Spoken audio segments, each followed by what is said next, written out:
سے حضرت ابوبکر بہت نرم دل آدمی، سرکار دو عالم نے اپنی مرض وفات میں یہ فرمایا تھا کہ ابوبکر کو کہو میرے مصلی پر آئے اور نماز پڑھائے۔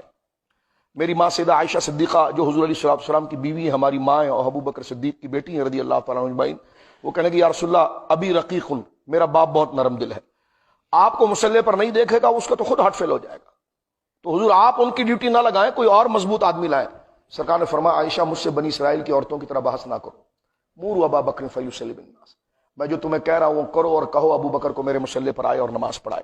حضرت ابو بکر صدیق مصلی پر آئے اور آپ نے نماز پڑھائی، 17 نمازیں حضور کی حیات ظاہری میں پڑھائی۔ اس میں ایک دفعہ یوں ہوا، ابو داؤد شریف کی حدیث مبارکہ میں یہ بات موجود ہے کہ حضرت سیدنا کیونکہ 17 نمازیں اور ہر حضور کا صحابی اپنی جگہ پر اس بات کی اہلیت رکھتا ہے کہ اس کو امام بنایا جائے، یعنی ظاہری شریعت کی پابندی کے ساتھ ساتھ باطنی تقویٰ بھی ان میں موجود ہے، لیکن حضور علیہ اب وہ ساری صف ایسی ہے کہ جو علم میں کمال میں علم تقویٰ میں اعلیٰ ہے، اور علماء نے یہی پوچھا ہے کہ کسی جگہ پر اگر نماز کا وقت ہو جائے تو امام کس کو بنائے، تو علماء لکھتے ہیں کہ امام وہ بنے گا جس کا قرآن سب سے اچھا ہو۔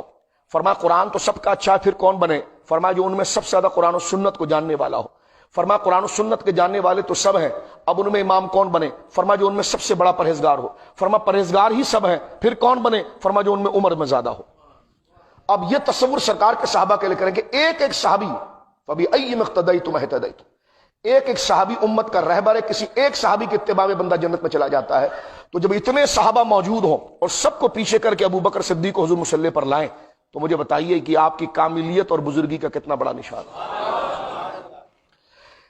ایک دفعہ یوں حدیث پاک میں آتا ہے، یہ ابو داؤد شریف کی روایت ہے، لما سمع النبی صوت عمر، ایک دفعہ یوں ظہر کی نماز کا وقت ہوا، سرکار حجرے میں تھے، حضرت عمر کی آواز آئی اور یوں لگا کہ جیسے حضرت عمر مصلی پر آ رہے ہیں، اور آج 4-5 نمازوں کے بعد حضرت عمر کوئی نماز پڑھائیں گے۔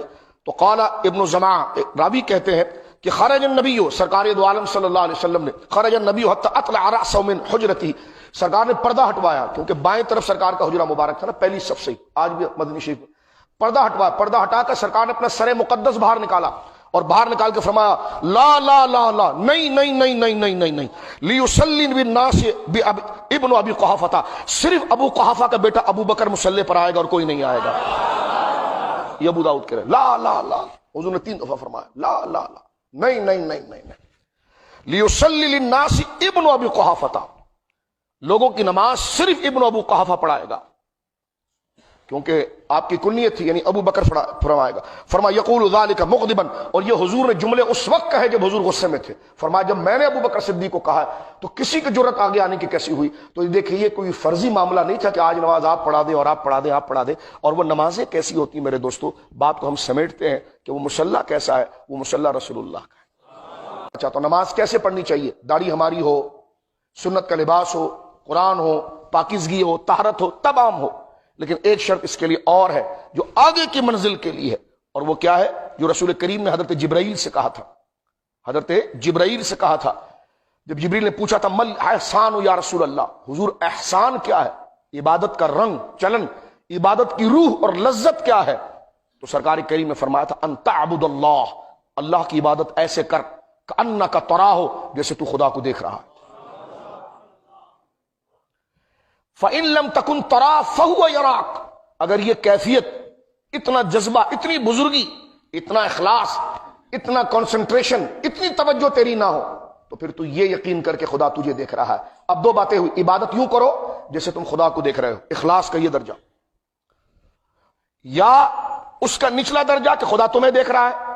میں نے کہا دیکھو یہ نیچے کا درجہ تو ہمارے جیسے لوگوں کے لیے جو کھینچ کھینچ کے خیال لاتے ہیں، لیکن اوپر کا درجہ، اب حضور کا یہ درجہ تو نہیں کہ خدا مجھے دیکھ رہا ہے، حضور کا درجہ تو یہ ہے کہ حضور خدا کو مصلی پر دیکھ رہے ہیں، کیونکہ اگر یہ تعبیر ہے ہی نہیں تو اس کا مصداق کون ہے؟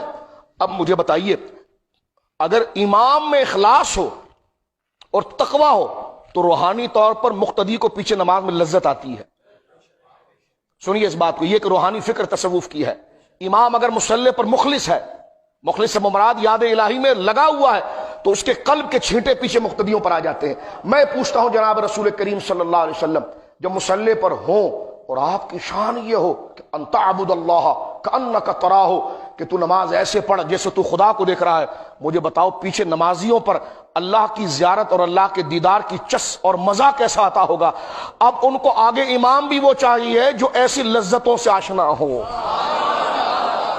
علی کا امام بننا کوئی بچوں کا کام ہے؟ عمر کا امام بننا کوئی بچوں کا کام ہے؟ عثمان غنی جیسے اعلیٰ اخلاق کا ایمان کوئی بچوں کا کام ہے؟ ابو ہریرہ کا امام بننا کوئی عام بندے کا کام ہے؟